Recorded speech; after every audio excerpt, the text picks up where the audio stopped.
Welcome back, friends. Welcome back. It's time for another episode, a Strange and Beautiful Book Club episode, a movie episode, where we talk about the movie Love from 2011. And you're looking for the one with the picture of the astronaut on the cover. I know it's challenging because the title of the movie is Love. And even if you search for Love 2011, like 4 movies show up before this movie. Gotcha. But before we get started, hi, I'm Rachel. And I'm Matt. Welcome to the Strange and Beautiful Book Club.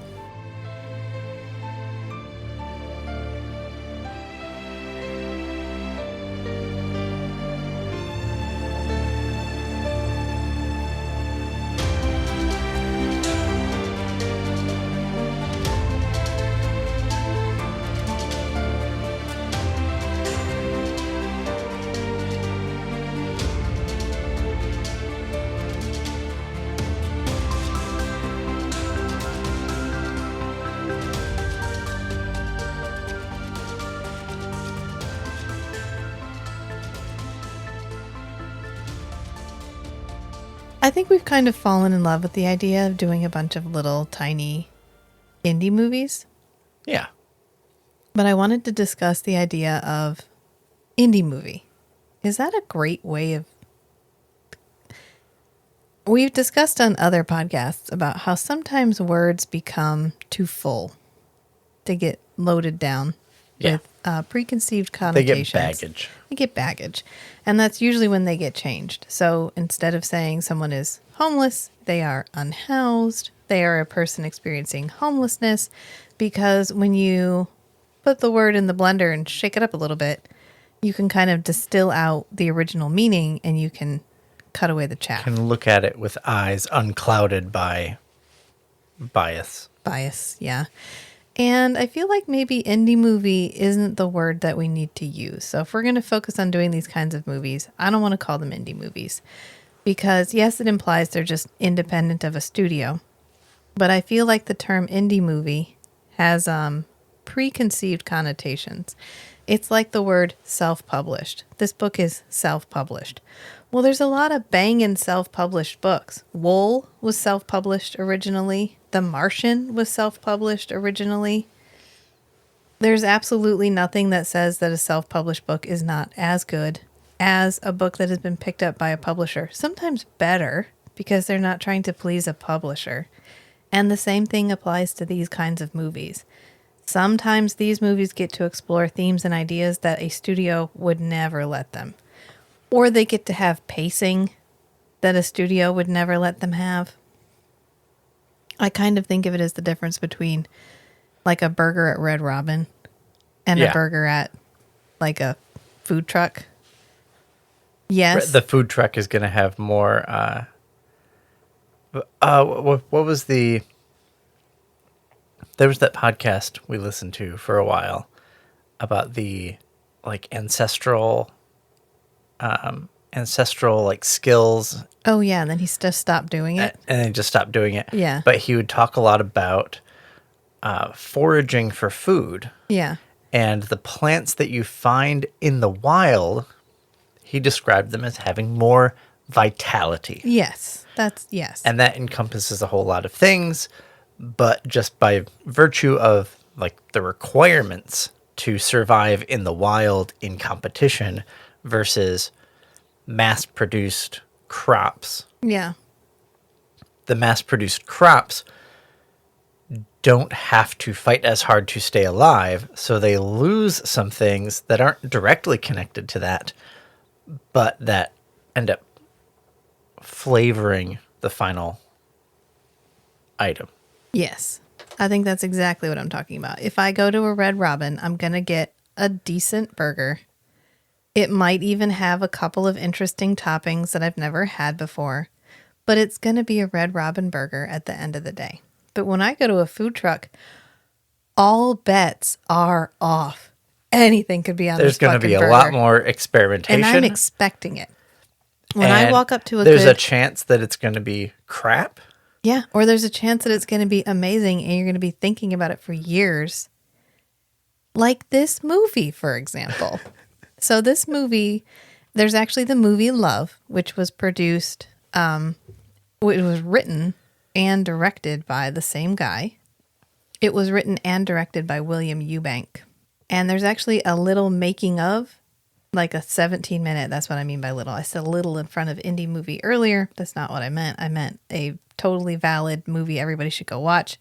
But this is actually a little one. And it's 17 minutes long, called The Making of a Low-Budget Space Oddity. And it talks all about how they made this movie. And I highly recommend you go watch it.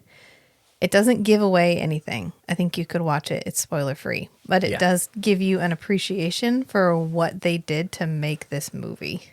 But before we deviate too far from it, we need to come up with a word for indie movies. Not indie movies. Like, I feel the same way about the phrase indie movie and self-published as I do about the same reason we are never going to have a star rating on our podcast.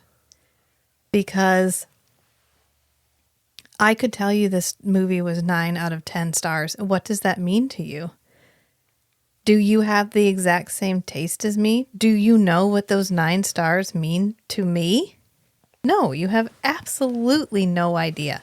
I could hate sci-fi. If I hated sci-fi, this movie's going to get a 3 out of 10 stars. Right. If I love sci-fi, I'm going to give this a much higher rating. It brought to mind, like right now The Creator is out, like The Creator just came out, and I've fallen in with a bunch of film bros on Instagram, so I get to be privy to a lot of their like, ooh, I'm out of the theater, let me give you my star rating and talk about what I think about this movie. And it really runs the gamut, and it's really interesting. It goes all the way from it's regurgitated, contrived bullshit to innovative, new, change the face of the genre. I always find it interesting, notable when a movie gets such variability. Usually we all kind of run the middle of the road. Oh, it was great, but the acting wasn't great.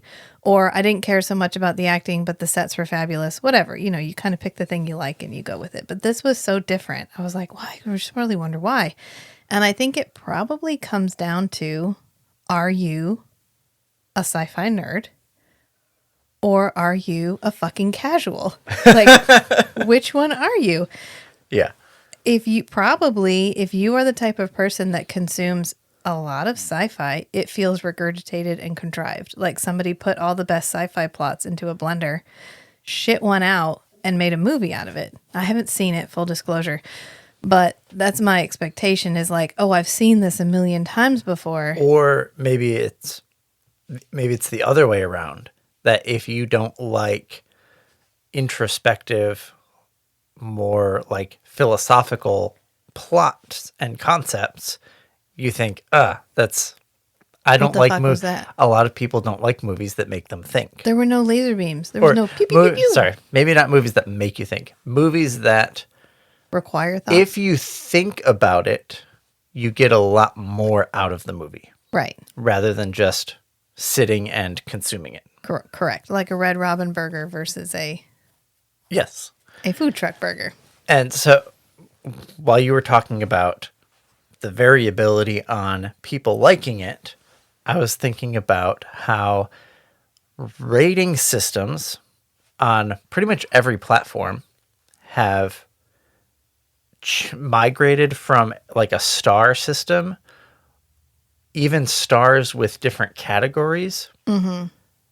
And it when you get a large enough user base, you just do like, dislike. Yeah. And then there's a whole like pattern of way you do things in software called a recommendation engine. And a recommendation engine does a whole bunch of statistics on the entire library of things and the entire user base and who's liked and disliked things. And rather than distilling it down to a star rating that's universally applicable, you end up making these clusters of associations between users and the content that they have liked, and then like go one layer out. What have people who have liked 50% of the same content that you have liked have also liked other things that you haven't. Yeah. And that's kind of the first layer of content to recommend to you. And so More selecting for similar taste. it's more selecting for similar tastes. So Yeah. then people who like this kind of movie, and that's why when you sign up for a new like streaming service or whatever, the first thing they ask you to do is, Like stuff. hey, pick some things out. You mean the And part that- where I go, fuck you, and I pick the minimum and then move on to the next one? Yeah. Yeah, Yeah. that one. Okay. that's like the seed Yeah. for the recommendation engine to start feeding you things. Gotcha. And that's a more, nuanced way to do it rather than just, 60% of our user base has liked this movie or has given this movie 5 stars. Gotcha. You would like it too. No, probably not. Yeah. And I love how it came out that Rotten Tomatoes literally can be paid, or will pay for certain reviewers to give certain review scores. And yet they're still being used as oh, this movie is really great and everybody loves it, but why does it have such a low Rotten Tomatoes score? Well, maybe they just didn't pay enough. Oops. Anyway, this is the problem with percentages and these sort of arbitrary star things is you don't know. I mean, I guess it's not. I don't know, because I've had some movies that I really liked and I went to look at them and they were trashed. This was shit. Yeah. I liked the new Firestarter. It was all right. I was okay with the old one, and I really liked the new one. And I've heard a lot of people are like, "Oh shit!" I'm like, "Okay, but I mean, that's just your opinion, man. It's fine. You get to like whatever you like." But anyway, the point of this is, we did a cool little movie, and I think we should call them TFA films. TFA. The fucking audacity. Because it reminds me of that. We watched Jodorowsky's Dune, the documentary about the Dune that didn't actually get made. And the part where he pulls the money out of his pocket and he's like, what, I'm going to make a movie for this? These fucking pieces of paper? This is what I'm going to make a movie for? And he throws I spit upon your paper. I do this for the love of the art. I mean, yeah, you should be able to make a movie and make money off of it and love the art all at the same time. But when you separate movie from art, what you get is just a commodity to be consumed. Right. So we're going to talk about this movie, which is Love. And as I mentioned, it was directed and written by director. It was directed and written by William Eubank, and it was funded in entirety by the alternative rock band Angels and Airwaves. And I'm really glad we watched the little behind the scene thing. Yeah, that gave a lot more context. It gives a lot more context for what actually happens in the movie. Because what happens mostly is we watch Gunnar Wright flex some major fucking acting muscles and be the only character in this movie. I wonder if he had to get a massage afterwards from carrying the entire weight of the narrative, because he's the only narrative character. Yeah, there's a couple other ones. Oh, I was going to look up a quote because some of the quotes are banging too. There's these little vignettes with just kind of slice of life, reminiscent of the little interviews in Ken Burns. Yeah. The interviews reminiscent of Ken Burns documentaries where he's going through the whole story and then you'll just cut to here's a clip of an interview with a person who went through it, and you just kind of get their kind of natural their speech. one-on-one interview where they just talk through something. So this movie has that kind of thing. You're going through the narrative of this astronaut stuck isolated on the International Space Station, and you cut every once in a while to a person, walking down the street with their skateboard, and then they're kind of waxing philosophical for a little bit, and then you cut back to the space station. And so the making of film kind of gives some context that they started out with a plan to make these little vignettes to go along with the album. I love how they found William Eubank by a friend of a guy who knew this dude who worked at, was he say Panasonic? And he made little advertising clips just experimental advertising clips, and they watched one and they were like, yeah, that guy, that fucking guy. I like his vibes. I like his vibes. Okay, he passes the vibe check. Let's do this. And so they made all those tiny little vignettes. They stitched them together and they were like, it's okay. But it's like, it's not amazing. It's all right. You know, maybe we want like a story though. And so they kind of wrote a script, and then they had spent all of their money on renting this set. It cost them $50,000 for 5 days to rent this set. A space station set. A space station set. And they were like, well, shit, we don't have that kind of money. I mean, the whole movie cost $500,000, and they shot it over the course of 4 years. So they must have just spent money as they had it. Yeah. And they're like, okay, well, what are we going to do? And he's like, William Eubank was like, well, I could build that set. I could. My parents got a big yard. Yeah, my parents got a big yard. I could probably do that. So this entire set for this movie is in his parents' backyard.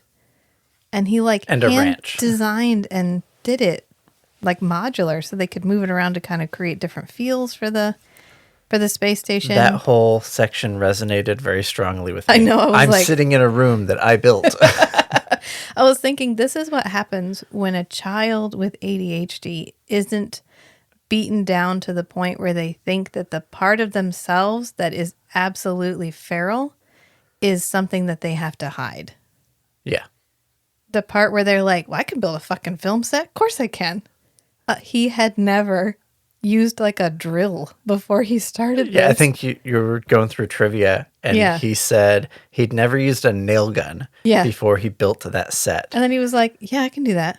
And then he framed out he went to this fucking whole Home space Depot station and built this shit. Yeah. There's a scene where he's walking down, or he's like crawling down this corridor. And if you don't think about it too hard, it's a cool little space corridor. And then you realize the top is that like corrugated plastic roofing, and the sides are just those plastic shelves with slats in them that you put tubes in between to make like really cheap shelving. But he lined them all up, and what it ends up looking like is ventilation. Yes. Look, fucking amazing. It rocks. And then there's all these scenes where he's laying against this window, which of course is a washer door.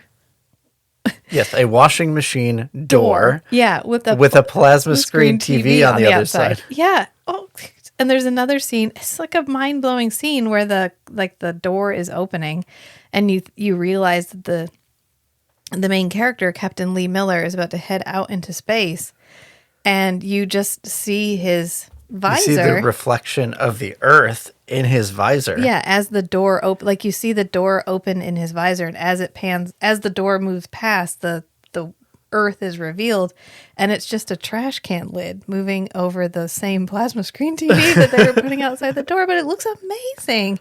And then they showed the behind of the buttons, because he has like a control panel button thing that he sits at, and it's just Christmas lights all shoved into these little clear plastic squares. The ingenuity that went into building the set. Probably the most obvious one is that the back wall is all box fans stacked on top of each other, but like cool. With really bright lights behind it. Which actually, I think when we watched it the first time, you were like, those are just box fans. And I was like, they're what?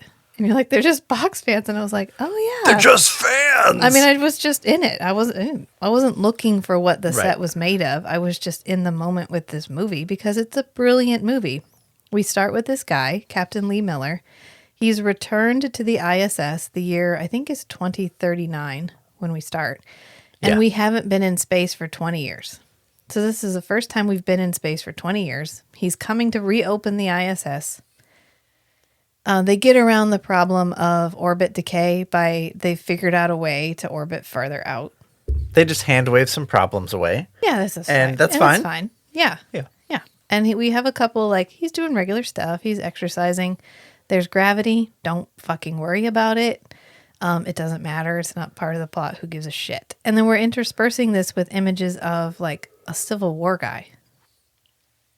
The Civil War guy has, like, I think we start with the Civil War guy. We do start with the Civil War guy. And he has some banging lines. Like, he starts with, they say when you hear sounds of devils, all else is quiet.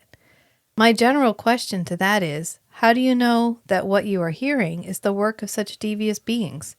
I would venture to say that most devilish noises occur when large numbers of men decide to force the hand of mortality upon one another. And I'd say further that on such occasions, there is not just one sound but many. It is a quiet orchestra of death. It is also possible that the man who wrote that saying might have just had some broke ears. And there's another part where he's like, why do we fight so hard for a more righteous breath when we're all going to end up in the same place anyway? But this Civil War soldier, who's a Union soldier, is making his way out of the battle because he's been in all of these regiments that are all wiped out and he keeps surviving. So the leader of his regiment is like, listen, I heard that this thing had been spotted out beyond the Colorado Basin. I want you to go find it. Our lucky man. You leave. And he's like, wow, to be given a pass when all others are doomed is like a heavy thing. And he ends up getting to leave. And we get all these cool images of like the Civil War soldiers fighting. And then we get his cool journey. And they got some pretty epic shots of him standing on like the side of cliffs. And there's another one where he's down in a valley on a horse, and that's not a real horse, it's a prop horse. They couldn't afford a real horse. They couldn't afford the real horse. So there's a guy behind it just swishing the tail. Nice. And I think the soldier moved the head. Yeah, it works. I didn't notice. You didn't notice. I didn't notice. No, yeah. Exactly. And we finally get to the point where he looks over the ridge at the thing, and then it stops. We cut to Captain Lee Miller. And they said they wanted this to have a storyline, and it kind of does and kind of doesn't. It's sort of a story, but it's also sort of just an exploration of the importance of human connection. And what can happen to a person when they don't have that. Yeah, and how something as simple as just hearing another human's voice is so vital to us as people, and how we like to think we can be lonely and independent, but at the end of the day, we can't. And what happens is something mysterious. We don't know. We have no idea. We don't ever find out. Something mysterious happens on the planet. And at first, it's just radio silence. And then he gets a recorded message that's like, listen, we don't know when we're going to be able to get you. I'm sorry. I wish I could explain what's happening, but it's too much. Godspeed. Right. You're going to have to sit tight for a little while. Yeah. And then that's it. And he can't get through to anybody. And then we see like explosions going off on the Earth's surface, and then everything goes dark. Yep. And then he ends up spending 6 years on the space station by himself, slowly going a little bit nuts.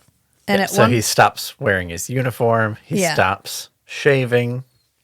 He uses the treadmill as a sled, like he drives the treadmill. And then he ends up having to go reroute some power.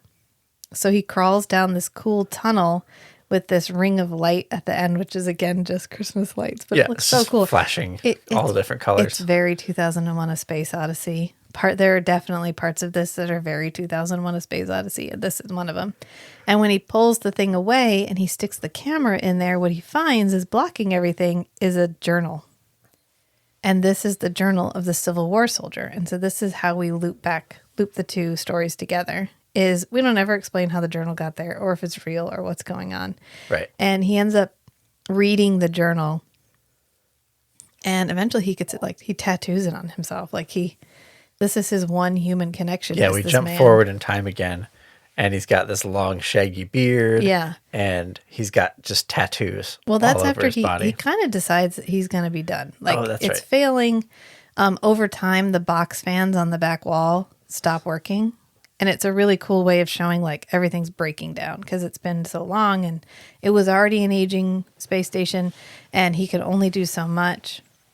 And he decides, you know what, I'd rather rest at home. I'd rather rest on the Earth. And so he gets dressed in his spacesuit, which is like a pair of combat boots over this orange jumpsuit. I love it. And then he floats out, which thank God he had a carabiner. I was like, is there anything carabiners can't do? But he can't bring himself to do it. He can't bring himself to do it. And so he pulls himself back in, and then slightly more time passes. And in the end, this is a bit of a spoiler alert, but I feel like we should talk about it because we're going to do the rest of William Eubanks' movies. He's got two other TFA movies that we're going to do. One of which is slightly less TFA. It's TFA leaning into actual studio movie. and that's underwater. But aliens show up. Aliens? Question mark. A thing. An archive arrives because Earth is barren. It's a destroyed civilization. He's the last one left. And someone needed to record the lasting memories of the human race. Or as the Civil War soldier says, I no longer care about individual distinction. I just hope we have a history worth remembering. And then we find out that what the Civil War soldier saw was this archive crashed on Or the at Earth. least a piece of it. Or at least a piece of it. And so this is when Captain Lee Miller moves over to the spaceship. The, I don't know, post-apocalyptic bureaucratic building. I was like, what a fucking letdown. You go on a spaceship and it's a bunch of abandoned office buildings from the 80s. The shit. Which is probably driven by the fact that the filming crew probably just broke into abandoned buildings in LA. And the fucking audacity, and they absolutely should have. Please and thank you. It's brilliant. I think at the end there's a voiceover from another character, maybe the archive, and it says, "We apologize for this simulation, but it's our only way of being able to reach you." Yeah. So it's kind of like they took these memories from him and they created this because he's walking very around. Contact-esque. Yeah, he gets to the one room and there's a picture on the wall, and at first it's just an image of a spaceship taking off. And then we switch to looking at his visor view, and in the visor reflected we see a video, which is probably the plasma screen TV of the spaceship taking off. And then when he turns to look away, it's an astronaut floating in space by himself, which is kind of a cool effect. And then we get him just sitting in places, standing in a tunnel, sitting in a bus stop. Like the end of 2001: A Space Odyssey. A little bit like the end of 2001: A Space Odyssey. And this was filmed over 4 years, and apparently they took poor Gunnar out and made him do this multiple times. Just on the streets. Just had him stand in his astronaut costume just on the streets. And he was like, honestly, I didn't know how this was all going to get put together. That must be weird as an actor to not know the shape of the final movie. Just like, okay, now go stand over there. Okay, now go stand over there. All right, now jump up and down a little bit. Great, perfect. This is exactly what I needed. Thanks. We're moving on to the next scene. Like, hang on, whoa.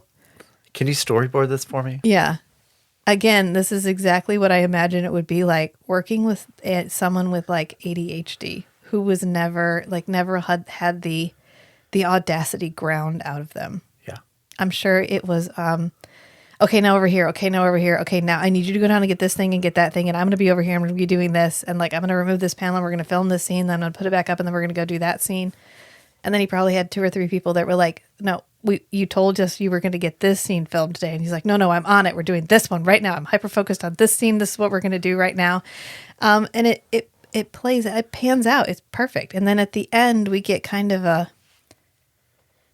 it kind of unravels in terms of coherency after he steps into the spaceship, which is fine. You're not in this movie because you want to understand the whole thing. You're not looking for the big payoff ending.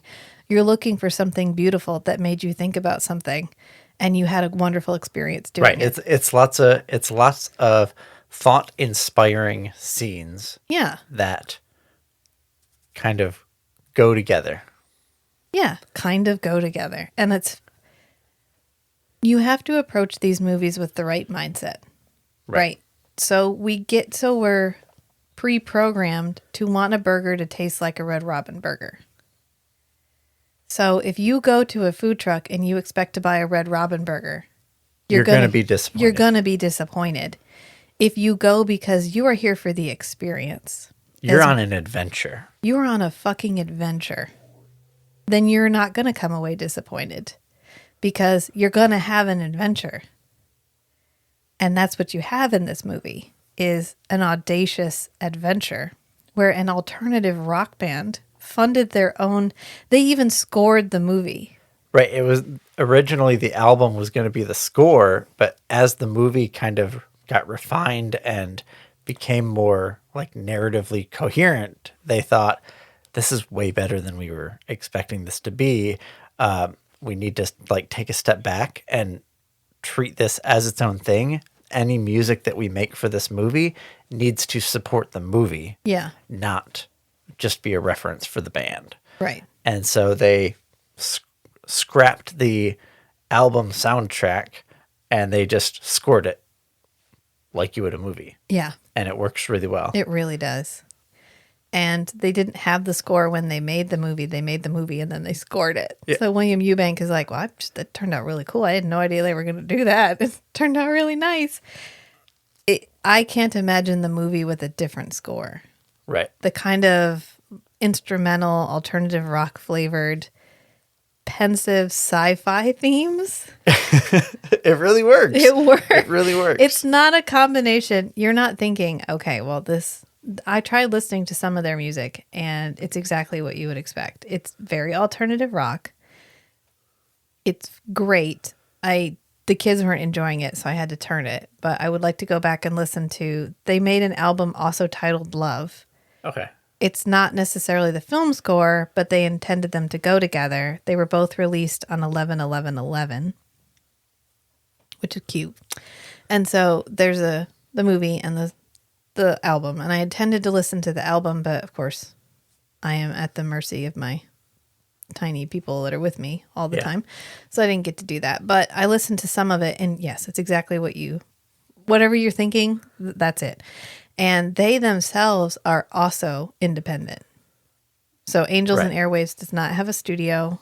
They are all Self-published. self-made. Yeah. Self-made. They are collaboratively audacious. I don't know how you want to put that. I know it sounds silly, rebranding it, but it's one of those things where I think that's the step forward, is us to stop thinking about movies as there's these movies and then there's indie movies, and more like there's movies that studios produce, which are okay. And then there's movies that are made by people that just fucking love movies and love the idea of movies and are so passionate about it, they want to make their own movie. I mean, we accept this in music where you have like your cool garage bands that you go listen to. How about instead of indie film, Yeah. Sovereign Studio? Did you chat GTP it? No. Oh, okay. Thesaurus.com. Okay, I was going to say, I love using Thesaurus. AI to rename it, I'm pretty sure is, illegal. We can't do that. You just can't trademark it. Oh, that's true. But I mean, Or I'm pretty sure copyright we it. just spent a lot of time striking about the fact that AI can't replace actual writers, No, just which is good. Can you imagine how little. commodified it would feel if AI was writing the scripts and creating the actors? it would be okay. So the thing that AI is really not good at yet is maintaining a coherent narrative. Yeah, yet. Right. It can throw all the right ingredients together and have the right words, kind of grammatically correct. But the next level up of orchestrating a novel narrative, Yeah. it's not there yet. Well, that's why we got to fight that now. Yeah. That's why that battle is now.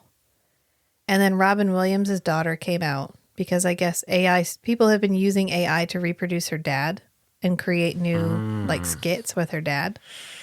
And she was basically like, the fuck? He died. He cannot come back and consent or not consent. It is not okay to take his image and his voice and create something that he would never approve of. Yeah. I mean, this is not the podcast for the AI discussion. I'm pretty sure everybody probably knows where we fall because you cannot replace the hand of the artist and expect to have art. You cannot detach the product of passion from the passion and expect to have the same feel as a passion project. Right. You lose it. You lose it. It's the difference between a coffee cup, like one of those white standard coffee cups, and a coffee cup made by a potter. And I was a potter for a long time, which is probably why I get passionate about being able to see the hand of the artist. But I would have people say, like, well, why isn't this $4.99? I can go to Walmart and buy this for $4.99. You can even buy ones that kind of look like they were thrown on a wheel for $4.99 now. Yeah, the like casting and molds. Yeah, like, okay, you can have that coffee cup. It was $4.99. I spent 4 years at school. I spent another 10 years as a potter. I spent time developing my glazes, developing my style, developing the shape, developing how I like my handles to fit, figuring out the best way to attach handles, how to fire. I bring a wealth of warmth and human experience to this fucking coffee cup that cannot be replaced by a mass-produced mold. Plus, there's the memory of picking out this coffee cup, knowing that this coffee cup was created by someone. And there is no substitution for the sense of creation inherent in interacting with art that was created for the love of art. Yeah. That's why I think it would be fun for us to explore more of these movies, because a lot of people are doing a lot of really cool shit. But again, where can they distribute these? We watched the making of video on Vimeo. We're going to watch a couple of other TFA films, and we're going to talk to the studio that created them this month, and they're on Vimeo. Oh, and sure, we found love on Amazon, but it was buried. Even specifically searching for this specific movie, it was buried under at least 3 or 4 other titles that had love in the title and advertisements, like Amazon is now doing, where they throw advertisements into your search results. This is not okay.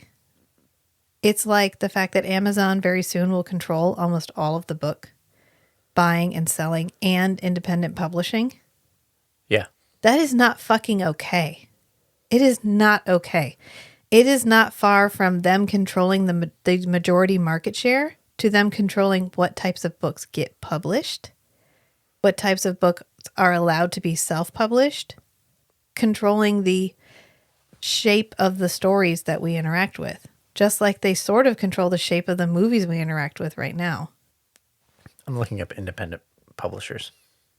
Oh, okay. Like places to buy books. I mean, you can still buy from Barnes & Noble. If you can find a local bookstore, that's a good one.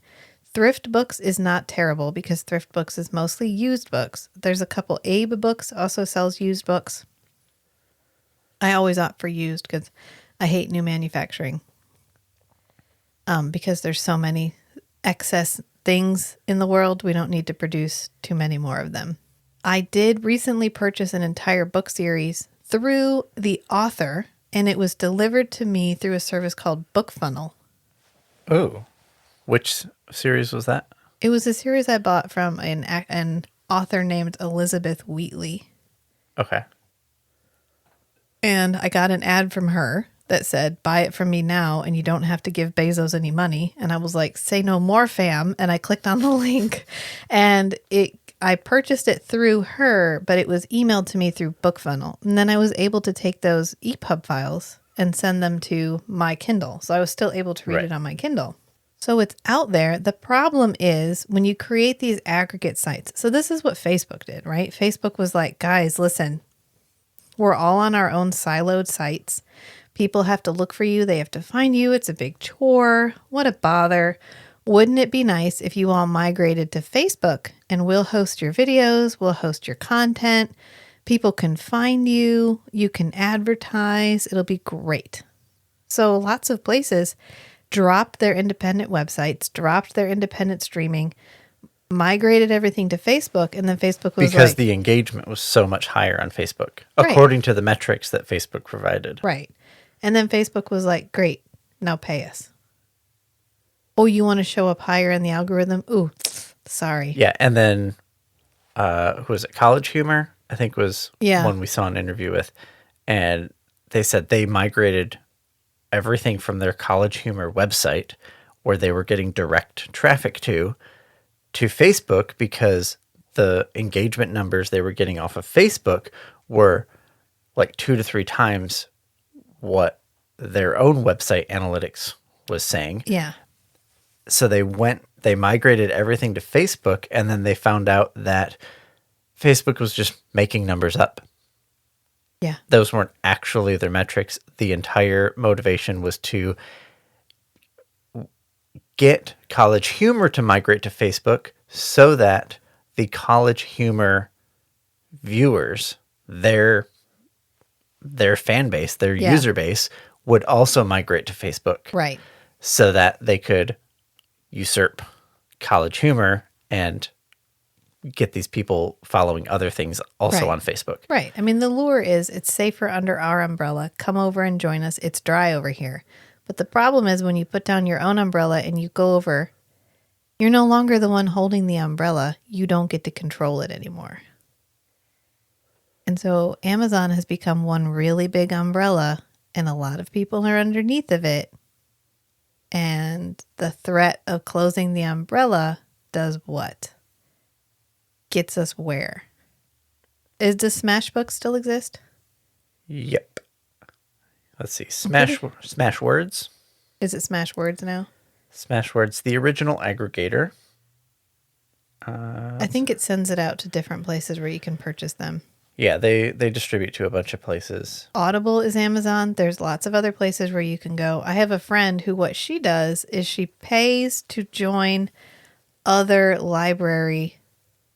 Like you can pay to get a card from any library.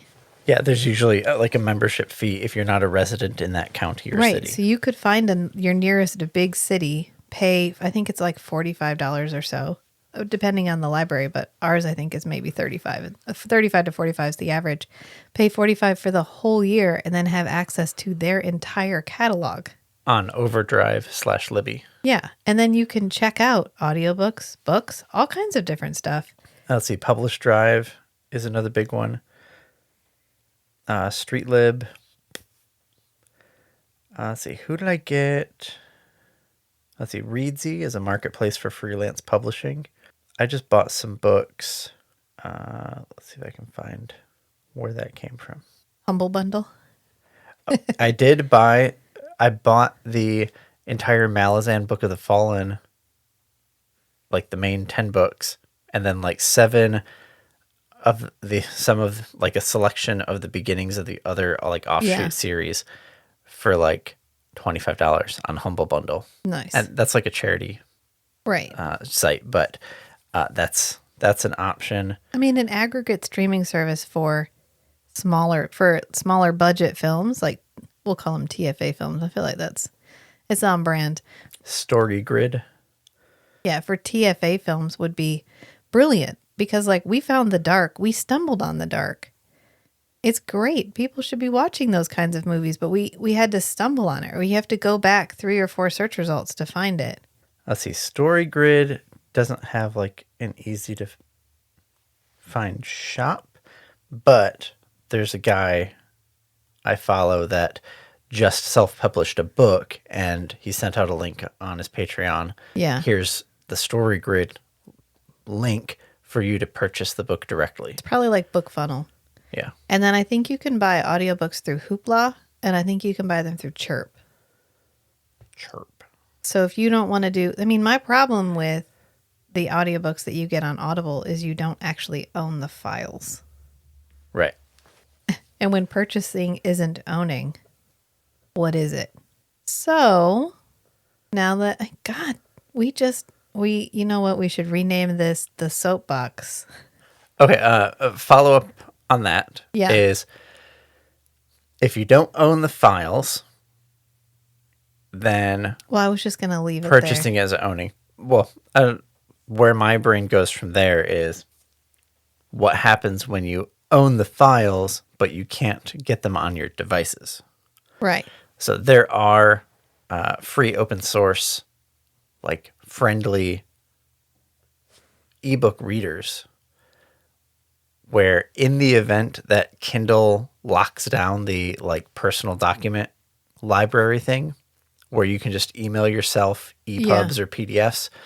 A while back, there was a project called,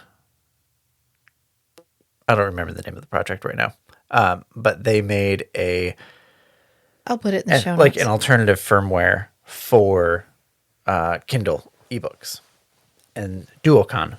It's called Duocon. I don't know if they have kept it up to date for the later models, but like when my old Kindle, it had like a bunch of games and stuff on it. Yeah, like they used to. I get distracted easily. I did not. I found myself playing games on my ebook reader when I bought the ebook reader to Read books. constrain Yeah. myself to just reading books. So I found this Duocon project and I flashed Duocon onto my Kindle. And Duocon didn't integrate with like the Amazon Kindle Whisper Sync, whatever. You just hooked it up and it worked like a flash drive. You just dropped your files in, your Yeah. book files in, and you could do, it supported more ebook formats. It supported EPUBs before Amazon Kindle supported EPUBs. Yeah. But then it supported a whole bunch of other ones. You could put, I think, audio files on there, but it didn't have any games. Yeah. They don't have games anymore. They don't have anyway. games anymore. Yeah. So that's why I haven't flashed my new Kindle. Right. But there are, if you wanted to work on getting, like, extracting yourself from the whole Amazon sphere of influence. Yeah. It's possible, it's just harder. So just to wrap up this whole discussion, take the time to find something with some audacity. If you're tired of the Hollywood Robin, Red Robin burgers, you know, we don't not love Hollywood. We've done plenty of Hollywood movies. I look forward to plenty of Hollywood movies. I don't like to be bought and sold like a commodity. I don't like someone to make a product that they think I'm going to like and then sell it to me like it's art. I don't want that. I want to see something that somebody made because they fucking loved it. And this is the sphere where we have to go to find that now. And if you are listening to this because you're not sure if you want to watch Love or not watch Love, go spend the time, watch it, sit down. I think it's like an hour and 50 minutes long. Yeah, it feels an hour and it may feel 2 hours and 50 minutes long, but it's a good 2 hours and 50 minutes. Gunnar is amazing. He carries this movie brilliantly. I feel better for having watched this movie. It's one of those movies that really kind of, it doesn't make you think in a way that feels forced. It doesn't make you think in the way that the Barbie movie made you think, where it was kind of spoon feeding you what it wanted you to think about, which was fine. I enjoyed the Barbie movie, but this is kind of like, where do you find meaning in this movie? Maybe you should ponder that. Yeah. And that's fine too. So I guess we'll just leave it here since we talked about the movie a little and then pontificated a little and just sort of discussing where we want to go for our next year because we're almost up to a year. Yeah. November? Yeah, it'll be a year in November. And we've kind of, you know what, I think of this podcast as like our sandbox podcast because we have so much fun just playing around and doing different stuff. And if there's a direction that we've been going that you guys want us to keep going in, do feel free to tell us. I'm usually on the Instagram. We're at Strange and Beautiful Network on Instagram, or you can go on our website at strangeandbeautiful.club. I think I had contact information on there. If not, there's a suggestion form. You can drop it in there. That generates an email. Yeah, it's in Rachel the will get. email. Yeah. We've gotten contacted by a couple of TFA authors. Who we will be discussing on the podcast. Who we will be discussing on the podcast. They asked us to review their books, and we've been reading them, and they are amazing, and we will be discussing them. And then we also got contacted by it's Blast Furnace Media. And there's 2 movies that they sent us links for screeners. So we're going to watch those and then they're going to come on the podcast and talk about them with us. And I'm super excited because we've had other podcast hosts come and talk, but we have never had like an industry person come and talk on the podcast. Yeah. So that's really cool. Plus they were like, hey, I'll be on your podcast. And I'm like, sure. Sure. Let's Have do we that. turned down any requests yet? Not that I recall, no. I mean, that makes us sound like indiscriminate love to all comers, but really we're just excited to be here. So when people are like, can we have a conversation? We're like, yeah, let's have a conversation. Yeah. You know, you don't have to, okay, this is going to find it. This, I'm on Weren't we wrapping up? we were wrapping up. Or is this but another ending? this, sometimes we have multiple endgasms. So this is the flawed policy of infinite growth that we just discussed in the Geometry for Ocelots. Yeah. ocelots. The idea that the only real success is the maximum possible success. And the real success can't just be, I'm having a great time and I love my life and I want for nothing in particular. And that's success too. I just posted, we just went over 1,000 on Come in 81 Kilo. We just got 1,000 streams since we migrated platforms in July. We have a few more on Strange and Beautiful Book Club, but 1,000 streams in 3 months is, to some podcasts chump change. But to me, it's like, oh, people are listening to the podcast. Great. And if we can do more, if we can become a place where people come to learn about movies that they wouldn't otherwise hear about, I think I'd be happy with that too. You just have to figure out what success is to you, and then die on that hill. And if success to you is just, I'm happy, that's okay. And if success to you is, I survived, that's a good success too. Yeah, if success is just, I have my needs, like my basic needs met, and I get to be curious about things. Yeah. Then that's success. Fucking go for it. And that will be the end. So remember, sometimes the strangest things are the most beautiful too. So be who you are and love what you love. Until next time, friends. Bye. Bye.